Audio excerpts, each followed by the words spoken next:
आम्ही आलो होतो काळेवाडीमधून मेट्रो स्टेशनच्या इकडे स्वारगेटच्या इथे आम्ही उतरलो होतो आणि बस स्टॉपला आम्हाला जायचं होतं आणि तिथून ना मग आम्हाला रत्नागिरी बस पकडायची होती आणि मग असा प्रवास करून आम्हाला आज नाणेसधामला जायचं आहे. कारण इथे आल्यानंतर आम्हाला माहिती झालं की आम्हाला इथंपर्यंत म्हणजे ज्यांनी यायला सांगितलं होतं की इथे आल्यानंतर आम्हाला कळालं की इथून जी सत्संगमधली जी गाडी केलेली होती ना म्हणजे कोणती ट्रॅव्हल्स वगैरे होती ना ती कॅन्सल झाली आणि अशा प्रकारे म्हणजे आम्हाला खूप वाईट वाटलं की असं कोण करतं की त्या ठिकाणावर येईपर्यंत त्यांनी आम्हाला नाही सांगितलं की आज बस नाही आहे आणि ते डायरेक्ट म्हणाले की उद्या बस आहे म्हणून. मग आम्ही म्हटलं जाऊ देस ते सगळं आम्हाला जायचं होतं काहीही करून नाणेसधामला.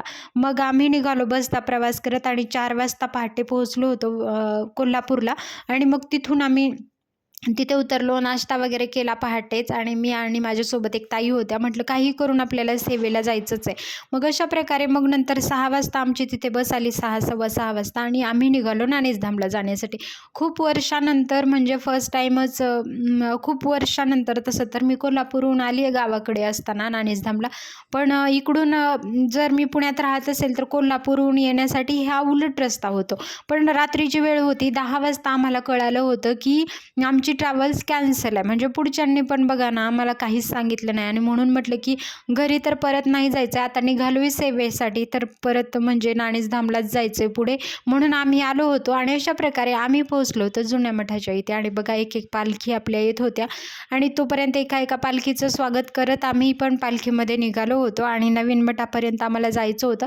रस्त्याचं काम इकडं नाणेसधाममध्ये चालू आहे त्यामुळे तुम्ही बघू शकता की काही रस्त्याचं काम अजून चालू आहे. खूप ऊन होतं.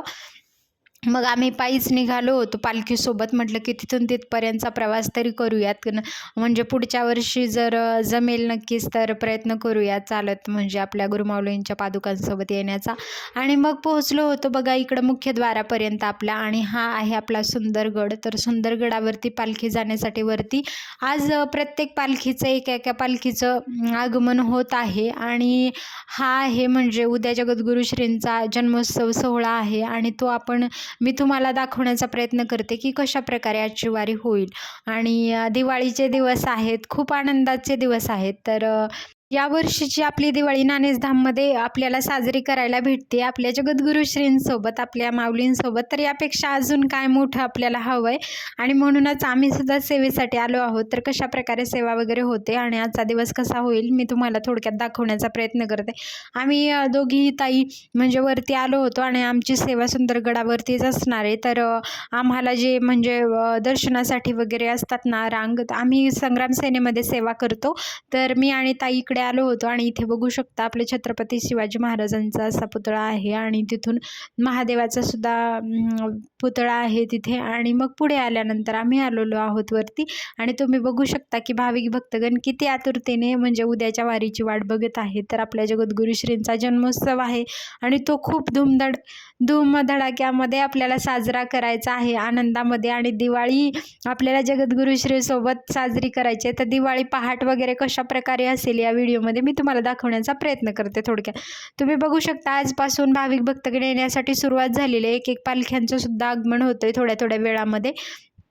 पालखी आलेल्याचे व्हिडिओसुद्धा मी तुम्हाला दाखवण्याचा प्रयत्न करेन कशाप्रकारे त्यांचं स्वागत होते. तर इकडे होती आमची सेवा आणि इकडे बघा अशा प्रकारे जे आपलं प्रकाशन साहित्य वगैरे असतं सगळ्यांचं स्टॉल वगैरे लावण्यात आलेलं आहे आणि खूप सुंदर वाटलं इथे आल्यानंतर. तुम्ही बघू शकता हे पायीधाम यात्री आहेत वसुंधरा पायीसाठी जे चालत आलेले आहेत ते. आणि बघा इथे एक पालखी आलेली आहे. तर आता ही खूप सुंदर प्रकारे आपल्या नाणेसधाममध्ये आल्यानंतर मन एवढं प्रसन्न होतं ना, खूप सुंदर वाटतं आपल्याला आणि इथलं वातावरण वगैरे. पण आमचा प्रवास ना खूप दूरचा झाला त्यामुळे आम्हाला खूप थकल्यासारखं वाटत होतं. आमची सेवा दुपारपर्यंत होती, मग थोड्या वेळानंतर आरामच करायचा होता. प्रसाद वगैरे घेतला आम्ही आणि मी आणि ताई इकडे झाडाखाली बसलो होतो. सुंदरगडावर आल्यावर असं मन रमून जातं ना इथेच आपलं म्हणजे इथून जाण्याची म्हणजे खूप वाईट वाटतं जाताना आपल्याला. तर खूप सुंदर वाटत होतं वातावरण तर एकदम प्रसन्न होतं.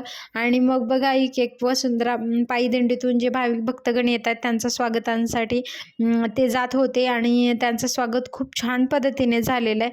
आणि ते आता जे आपलं मंदिर आहे खाली मुख्य मंदिराकडे जाण्यासाठी ते भाविक भक्तगण निघालेले आहे. तर आता इथे बसमध्ये नारायणीसुद्धा आलेली आहे, मी तुम्हाला दाखवते.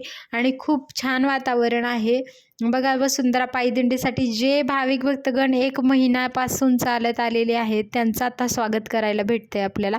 आणि त्यांना आपल्याला म्हणजे कमीत कमी ज्यांना धामयात्री म्हणून आपल्याला नाणीज धामला येण्यासाठी जमलं नाही, किमान त्यांच्या स्वागतासाठी तर आपण जाऊयात किंवा ते पाहण्यासाठी तर मिळतंय, म्हणून आम्ही इथे आलो होतो. आणि मग तुम्हाला अजून मी दाखवते पुढे व्हिडिओमध्ये काय काय असेल. तर दिवाळी पहाटमध्ये खूप मजा येणार आहे, कारण आज माऊलींनी जगद्गुरुश्रींनी सांगितलंय की उद्या पहाटे आपल्याला दिवाळी पहाट साजरी करायची आहे, आणि ती पण जगद्गुरुश्रींसोबत. आज आम्हाला येताना बसमध्ये खूप त्रास झाला, त्यामुळे आम्हाला म्हणजे सेवा कमी आणि म्हणजे आरामच करावं लागला आजच्या दिवशी. पण उद्याच्या दिवशी नक्कीच आम्ही सेवा करणार आहोत, किंवा बघूयात काय होतंय. तर व्हिडिओमध्ये मी तुम्हाला नक्कीच दाखवते. तर व्हिडिओ पाहण्यासाठी माझ्या चॅनलला नक्की सबस्क्राईब करा. भेटूयात पुढच्या व्हिडिओमध्ये. धन्यवाद. जय सियाराम सगळ्यांना.